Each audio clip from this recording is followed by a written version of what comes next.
Hi guys, my name is Renyo Romero Cancino ulit. So tara, samahan niyo ako magpapalitan ng gulong. Tara, let's go. Okay guys, una natin gagawin is malamang kukunin yung jack and then i-jack yung kan para matanggal yung gulong. Then, yan. So, palagi lang talaga natin hanapin yung pinakamatigas na parte dyan sa ilalim para pagpatungan ng jack guys. Para maiangat niya yung gulong.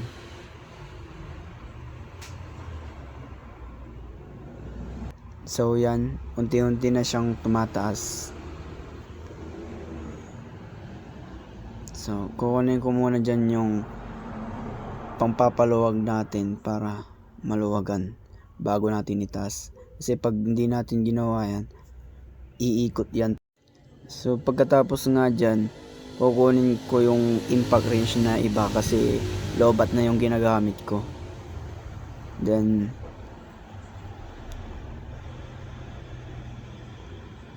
yan, iba na yan, ibang impact wrench na yan.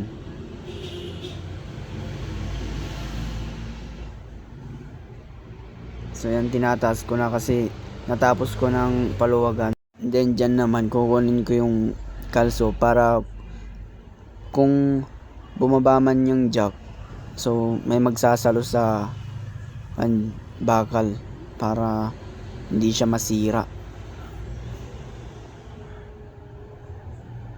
Doble ingat lang kasi mahirap na pag bumaba yung jack, so hindi na natin may tatas yan pag wala yung kalso. Yun yan, pinagulong ko na dyan kasi mabigat. Una tatanggalin muna natin yung hangin niya para maipit siya. Yan, tinatanggal ko yung hangin niya dyan. So dyan, natanggal na yung hangin niya, iipitin na lang natin yan. So ang hirap nga ipitin yan kasi malaki.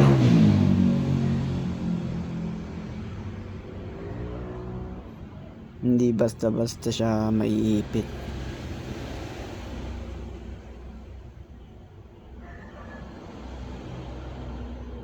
So yan, harap likod nga pala para may pasok yung rim niya doon sa machine at para hindi magasgas.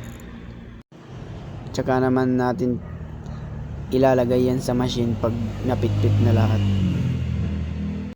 Dun yan, pinupukpok ko nga pala siya doon para pumasok yung gulong. Dun yan, lalagay ko na nga pala siya dyan sa machine. So dyan, inapakan ko na nga yung kuhan niya dyan para maipit na niya. Tinignan ko kung may hindi pa naipit na parte. So yun. Then ipapasok naman natin yung pangano ng sikwat ba. Basta yun, sikwat, alam niyo na yun. Tapos nilagyan natin ng grasa para madulas siya, hindi siya mahirap iikot. Kasi pag hindi natin nilagyan yan, may posibilidad na kanyan hindi siya iikot kasi mahirap. Then yan nga, may dumating, papabukan daw siya, papalit ng gulong and then papalit ng interior na din. So yan, sinamahan na ako ng pinsan ko dyan kasi kailangan talaga dalawa yung magkano dyan kasi itataas yun eh. Hindi pwedeng hindi mo itataas yun, hindi mo mailalagay doon sa taas.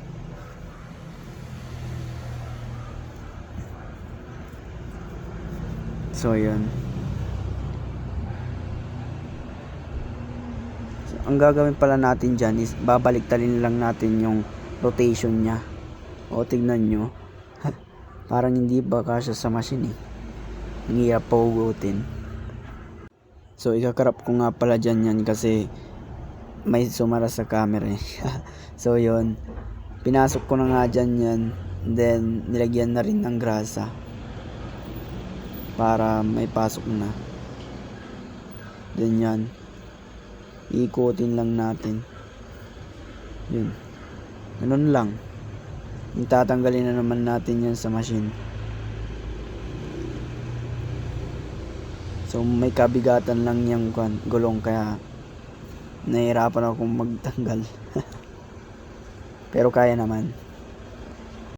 And then dyan naman, hanginan na natin dyan para may salpak na natin dun. So hinahanap ko nga yung valvula niya dyan para pag tinanggal natin yung hose, papasok na lang. And then yan, hinahanginan na natin.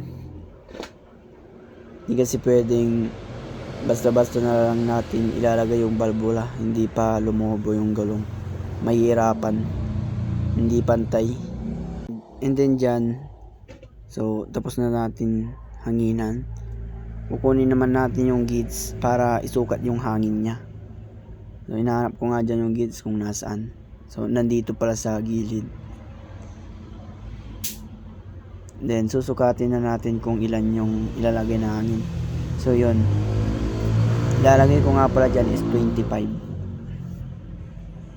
Masyado na kasi matigas pag 35 eh. So yun, tapos na. Ikakabit na natin siya. Sasalpak ba. So yun, tinanggal ko na yung kalso kasi pwede na yan.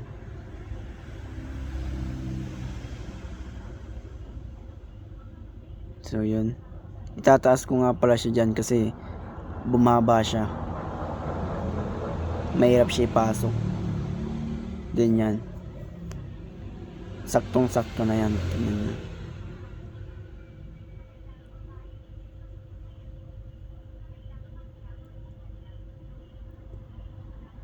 So lalagay ko na nga pala dyan yung tornilyo nya. And patapos na nga siya dyan. And then pagkatapos naman nilagay yan, gagamitan ko ng impact wrench. And then tatanggalin yung jack and papaigpitan. And sin yun, tapos na tayo dun. Then thank you, sana naabot nyo tong video na to. And then thank you for your support. Thank you.